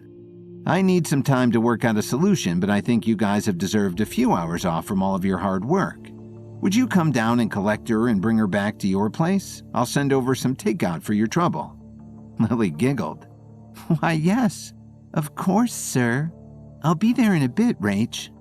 They hung up and Kevin saw Rachel out before he rejoined the team in the conference room. Olivia was wrapping up her presentation about the bad press from the lab fire, and Kevin turned attention to himself. "Listen up, everybody. A new top priority has just landed." Olivia looked concerned. "Kevin, can we talk about this privately first?" She had just put all of that work into redirecting their focus to the PR disaster they were in the middle of, not to mention the lab workers had a lot of production demands to catch up to. Kevin wanted to give her the courtesy of a heads up before taking control from her, but there was just no time. "I'm sorry, Olivia. I owe you one, but this is a public health crisis. You may have seen just now that Rachel is purple, and we think it's because of something in our drugs." "Our drugs? Impossible," Larry Barnes insisted. Kevin watched as the faces of his healing art students and Sasha fell. Even Olivia forgot her annoyance and had a hand in her mouth. Is it deadly? Sasha asked. What? No, of course not. What do we do? Kevin sighed, puffing out his cheeks while he did some quick organizing in his head. I just ran a group of allergy tests on her, so when those develop, we'll know if the issue is from her or from the drugs. If it's an allergy problem, I'll develop a specified antihistamine to counteract the effects and sell it alongside the regular pills. If the pills themselves are causing this skin tinting, I'll rework the formula. But if I'm honest, I don't think it's either. I think our product has been tampered with on the shelves. Olivia gasped. Do you think Ethan Williams? Kevin nodded. He had been waiting to hear from Ethan since they returned to Chicago following the epic clash, but so far Ethan had been quiet. Too quiet. This kind of scheme was just the idiotic sabotage he would come up with. I want the 7 of you, healing art students and Sasha, to spread out across the city and look for anyone else whose skin has turned purple, blue, green, anything that doesn't occur in human nature. Bring them back here or collect a DNA sample from them with their consent, of course. We'll get to the bottom of this thing one way or another. Larry and Olivia, we'll prepare some more test panels in the lab. I'll meet you there in a minute. I have a phone call to make. The troops rolled out and Kevin retreated back to his office. He was serious about making a call. This is Katja. Katja Rafferty answered the phone. Kevin hadn't heard from Katja since they returned to the city either. After the epic clash ended and Kevin was crowned the winner, Katja surely must have put together the fact that if anything happened to him, she would be allowed to go on the journey to ascend to the upper realm herself. Kevin had been waiting for the moment she turned up to either try to attack him or otherwise confront him about forfeiting his prize, but she hadn't shown up. This is Kevin Williams. How are you? Kevin replied. Katja took a long pause before saying, with a bit of a suspicious edge, I'm fine, Kevin. Listen, I wanted to touch base with you. It seemed like we had an alliance going on in the last round of the clash, and I want to make sure we're on the same page about whether that had ended. I'm open to working together if you are. Kevin had gone back and forth on this, to be honest. But he thought at the end of the day it's best to keep your enemies close, and if Katja was going to try to overthrow him as the winner of the epic clash, he would prefer that she planned it out right where he could eavesdrop. If Katja joined him, Mario Kessler and Ethan Williams would have one less ally. But what Kevin didn't know was that Katja had already agreed to work with Ethan Williams, and the two of them had laced the pills in Rachel's pharmacy. She had bought tampered pills that turned her purple, and Katja was to blame. Katja wanted Kevin to think she was still on his side because though she had to listen to her father and work with Ethan, she stood by what she said. It was better to have Kevin Williams with you than against you. So she purred into the phone and said, I'm game. They hung up. He got up to help Larry and Olivia in the lab, and as he was crossing the reception lobby, the healing arts kids and Sasha emerged from the elevator. Sasha holding a small black safety deposit box. Good haul? Kevin asked, walking side by side with them to the lab. Sasha grinned and popped open the top of the box, revealing rows of dozens of cotton swabs, sealed in their own vials, each one containing a DNA sample. Great. That's what I like to hear, Kevin told them. They closed the doors to the lab behind them and got to work. Kevin knew that a hurdle thrown in his path by Ethan wasn't going to be difficult to overcome, but he still didn't want to think that anything attached to his name was going to turn half of Chicago purple. They worked long into the night. After Rachel had shown up in Kevin's office unannounced with bright purple skin, Kevin had sent his team out into the city to find other people who had experienced similar side effects after consuming more than one of his top-of-the-line herbalism pills. Of course, Kevin's pills were perfect. There was no reason that Kevin could think of that they would change the color of someone's skin. But the fact remained that it had happened to Rachel, and now he knew it had happened to others too. After Lily had come to pick up Rachel and take her home for the day, Kevin had made them both promise to call and update him with any changes to her skin, hair, or eyes. The healing arts students and Sasha had returned from their sample collection mission with a case full of swabs. They had found no less than a dozen people with unnatural skin tints and collected saliva, hairs, fingernails, cheek swabs, ear swabs, nose swabs. Anything the strangers would allow them to do, they did. It was the next best thing to just packing the lab full of rainbow-colored Chicagoans. Kevin was feeling the pressure. Rachel had been like his control sample in the experiment. She knew she hadn't consumed anything but Kevin's pills that could have had these effects on her.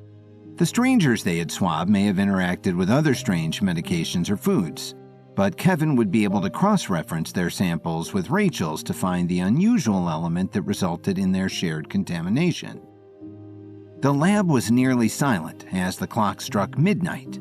Everyone was bent over their lab tables, decked out in protective gear like goggles, masks, and gloves, wiping their swabs and incubating petri dishes at double the speed with their state-of-the-art lab equipment. Between swabs, Kevin fielded calls from local hospitals. It wasn't unusual for the doctors in Chicago to call Kevin when something unusual came into their emergency room.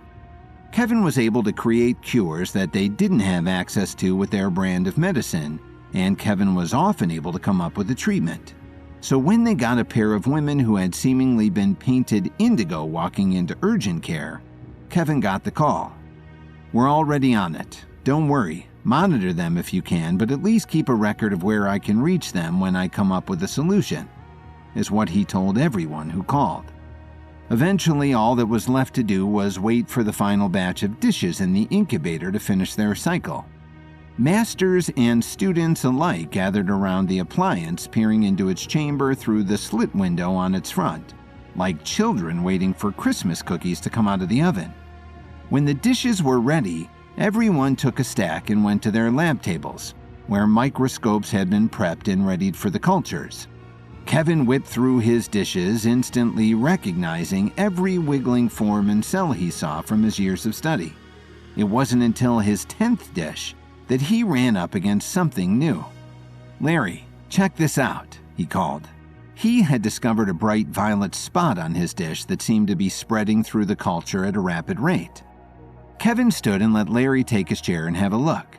Then Olivia took a look as well. Both of them pulled away from the microscope's eyepiece looking shaken, like they'd seen a ghost.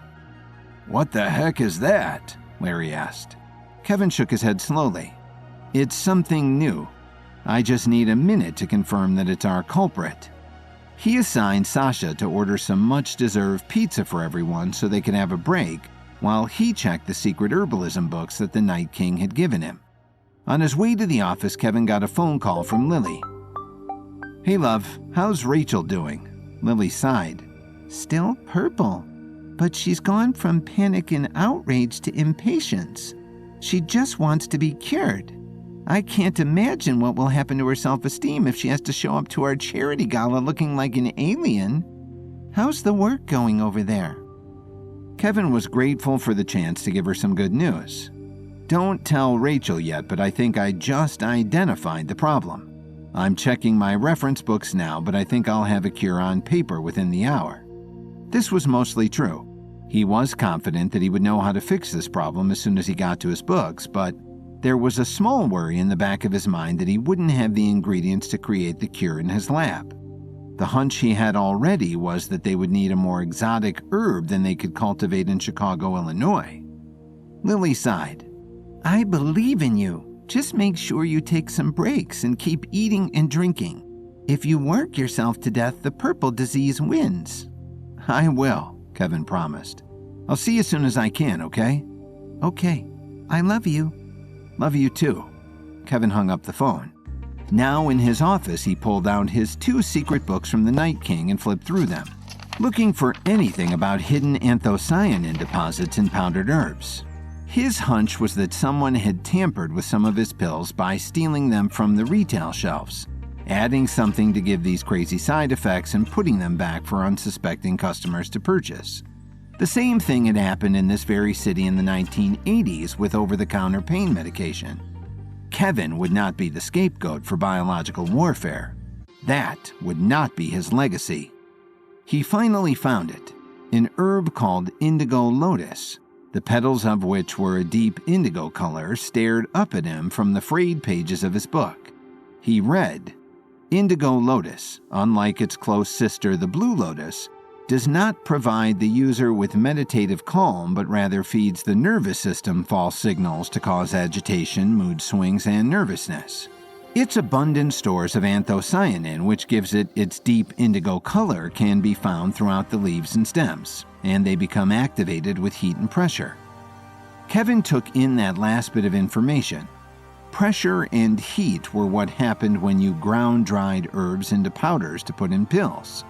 Someone had ground up indigo lotus and laced it into his pills, and it had reacted with the fast-acting and all-encompassing properties of his medications to turn people blue and purple. It was all quite fascinating, actually. Kevin pulled the pills he had taken from Rachel out of his pocket and pulled one out of its bottle. He pulled open the capsule and dumped the powder out onto his desk. There, among the green and gray array of herbs, bright purple spots sparkled menacingly. "Gotcha," he whispered. Now all he had to do was figure out what would counteract the effects of the indigo lotus, or eat it up from the bloodstream without harming the person it was acting within. He flipped through his books for the sections on interactions and antidotes. He found a few options that looked promising before further reading revealed that they could not counteract anything that had already been absorbed into the bloodstream. Indigo lotus would not clear on its own once the body had processed it. The pigment stayed trapped under the skin for an undetermined amount of time. Kevin was effectively dealing with a parasite, and a parasite couldn't be killed with anything in the antidote section of his books. As a last resort, he flipped to the section on poisons. Maybe this could be cured the way chemotherapy cures cancer, by sending in something poisonous to kill the infected cells but not kill the infected person. He found his best chance in something called hemlock opid.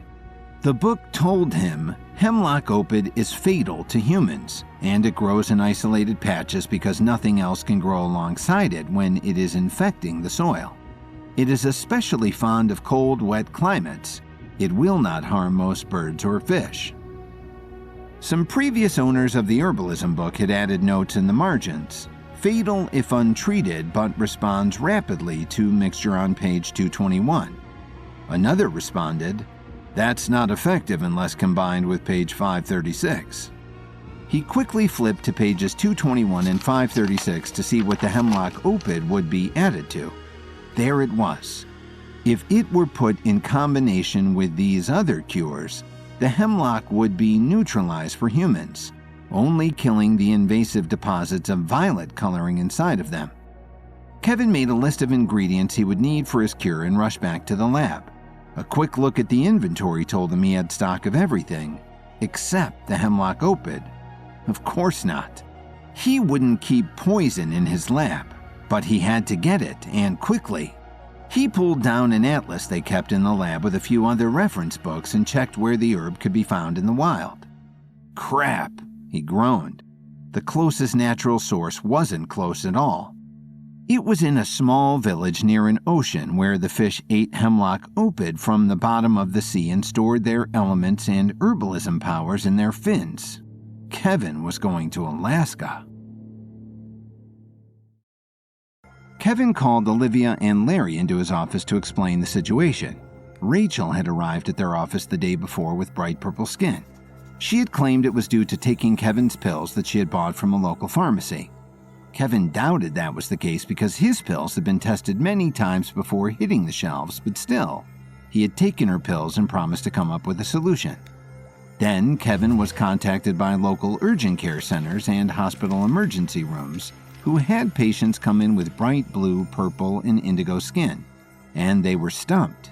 Kevin told them the same thing. His pills were flawless, but he had some ideas about what could fix these people. Now, after vigorous testing by his team and research into his secret herbalism books from the Night King, Kevin discovered the problem. Someone had laced his pills with indigo lotus, a powerful plant that caused agitation and nervousness when consumed raw, but released powerful pockets of indigo anthocyanins when ground up. the pockets of pigment that had turned these people different colors. Not only that, but Kevin had found a solution: hemlock opid, a hard-to-find poisonous plant that, when combined with the right herbs and elements, would go through the body and eat up the pigment without poisoning the human body it entered. And the closest natural crop of hemlock opid was in Alaska. "So, I'm going to Alaska," Kevin concluded, to the shocked faces of his colleagues. "Now?" Olivia asked, stunned. "Yeah," Kevin nodded, and he carefully placed his herbalism books in a bag along with some of his personal stores of recovery pills and power pills for the journey. He wouldn't have time to stop and eat, and he wanted to make this trip as efficient as possible. "What can we do here, boss?" Larry asked. "Start by contacting the medical centers and tell them that I'll be back with a cure in a day or two. Have Rachel be ready to take it first. She has to be better by the gala, and I don't want to waste a moment. And go to every pharmacy within 10 miles of this office and take all of our pills off the shelves." This one was extreme, but Kevin knew it had to be done to avoid further infections. "But Kevin, that will..." Olivia began. But Kevin cut her off. "I know. It'll just add fuel to the PR fire. But people are going to find out one way or another, and I'd rather we take responsibility, even if it's sabotage and not our product that is at fault. Just ask shop owners to keep quiet for 48 hours. That's all I need. When I'm back, I can pay them off or do whatever it takes. We can control this. We have the power." He looked Olivia in the eye with a stern glare, so she knew he was serious. She just nodded, and she and Larry turned to leave Kevin's office. Kevin called her back. "Olivia." "Yes?" She stopped in the doorway. "Come with me? I'm going to need backup." Kevin had been looking for a chance to get Olivia out into the field and improve that area of her herbalism expertise. Olivia lit up. "You mean it?" "Yes, I can't do it without you." "I'm in. Let me grab my jacket." She left the office. Kevin packed the rest of his things, slung his bag on his back, and went out to the conference room to grab somebody else. "Sasha, got a second?" he asked, poking his head into where everyone was still eating their pizza. Sasha joined him near the reception area. "Yes, Kevin, what do you need?" "We're going to Alaska to hunt down some herbs for these purple people. You're coming. Go grab anything you need. We leave now." Sasha's face split into a huge smile. "On it." He spun around and ran back to the lab to get his necessities. Seconds later, both Sasha and Olivia were at Kevin's side, and they left the office for the airport. Alaska doesn't have many airports. At least it doesn't have many that will take planes that fly in from as far away as Chicago. The three of them flew into Fairbanks, only halfway up the state and on the opposite side, then took smaller regional flights up to Halu Point, an island in a small cluster of islands off the northwest coast of the state. They stepped off their final plane into the frozen tundra, wind and snow whipping around their faces at 40 miles an hour. Dalton Steele, Kevin's muscle, had met them at the Chicago airport before they departed with Arctic explorers' coats, pants, and boots, so they were at least dressed for the cold. The town of Halu Point had a population of 500 Inuit people. The airport, which was really just one runway and a control tower, was 2 miles outside of town. The town itself was comprised of a town hall at its center, a large community tent, a block of basic needs stores surrounding that, and a pinwheel of a dozen residential streets fingering out from there. No hospital, no fire station, no police, just a self-sustaining settlement that had probably been there since long before the U.S. government took control of the land. "Let's go to the town hall. I don't want to show up on their land and start fishing. I want to let them know we're here at least," Kevin decided. The hemlock opid, which was the ingredient needed to create a cure for the purple people in Chicago, grew just off the shore of Halu Point. The first 100 feet or so of the coast, however, was frozen, so they wouldn't be able to just rake up the herbs. They would have to fish from the area and extract the properties of the hemlock opid from fish fins. On that long walk from the airport to town, however, the trio was stopped by a couple of tall, thin men with rifles, camouflage jackets, and bright orange hats who popped out of the forest's tree line. alongside the road and caught the group by surprise. Well, well, well, what do we have here? One of the hunters asked the other in a sarcastic drawl. It looks like we have some new competition, the other one answered him. It was clear that they thought Kevin and the crew were invading their hunting woods. Kevin stepped up to clear the air. We're just here on business, he told the men. But the guys had stepped much closer now and were flexing their fingers around the barrels of their rifles menacingly. Is that so? What business? Kevin was getting mad now. He didn't have to explain himself to these hunters. They looked like they were from the south, probably up here as tourists to shoot moose and other Alaskan wildlife for fun. They weren't natives living off the land, they were sport hunters. Forget about it, all right, Kevin said, and he moved to walk past the pair, but they both grabbed him by the shoulders. Not so fast, one snarled. You're not showing us the respect we deserve, the other hissed. Kevin, Sasha cried, but Kevin put a hand up to silence him. Gentlemen, do you really want to do this? Kevin asked, trying to give them a warning that he was not to be underestimated. He could sense from their auras that these men had no powers or levels, and though Kevin therefore wouldn't be able to use any of his own against ordinaries like them, he also knew that he wasn't going to be easily beaten by some good old boys. Did you hear him? Like he's not a foot shorter than us and half our weight, one cackled. So Kevin struck. He started with a knee to the first one's groin and a headbutt for the other. They both stumbled around, dazed, and with two quick kicks, Kevin knocked them both unconscious. Sasha and Olivia followed Kevin to the center of town. The wind calmed down a little bit and the sun was just behind the clouds, being diffused into a sky-wide dull glare. Kevin lowered his hood before entering the town hall. The whole building was about the size of a basketball court. One half was dedicated to a meeting space with rows and rows of rickety wooden chairs. The walls and floors were covered with thick rugs to keep the room insulated. In another corner, a large first aid kit hung on the wall next to a fire extinguisher and an axe. Kevin went up to the information desk and introduced himself to the young woman who sat behind it. Hello, my name is Kevin Williams and I'm an herbalist from Chicago. I'm visiting because we're in desperate need of a crop that grows here in your town to cure an outbreak in the city. Do you mind if we go and collect some? We won't be longer than a few minutes. The woman narrowed her eyes at Kevin. He worried for a moment that she might not speak English. This town was so isolated that it was a possibility, but she raised an eyebrow. What herb do you need? Hemlock opid, Kevin told her. Olivia and Sasha nodded behind him, grateful that the town hall had excellent heating that was warming them in their snowsuits. The woman's face fell. I'm sorry, you can't have any of that. Kevin wasn't expecting that. What? Why? Because it's a protected herb. It's one of the many things we care for in this area. In return for the land supplying us with food and medicine, we protect its weakest part so that it can heal. Hemlock opid has only just started growing here after disappearing for years.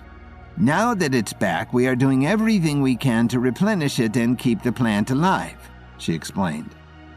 What if we brought some back to Chicago and grew it there? We can spread it all across the country if you want us to. Kevin was thinking fast. He couldn't let this woman stop him from getting what he needed to fix the purple people, especially Rachel. She needed to be cured before Lily's gala. The woman shook her head. I'm sorry, we can't risk you taking any of it away. It's a delicate ecosystem. Olivia spoke up. What about the fish? They store the hemlock opid in their fins, right? Can we have a few fish? The fish are protected as well. The species is endangered because their primary food source disappeared for years, as I said. The woman told her, now sounding a little annoyed that they were asking. Is there anything we can do for you in exchange then? Kevin asked. The woman sighed and paused for a long time, so long that Kevin thought he had failed to convince her how serious his situation was. Finally, the woman gave in. I'll take you to the chief.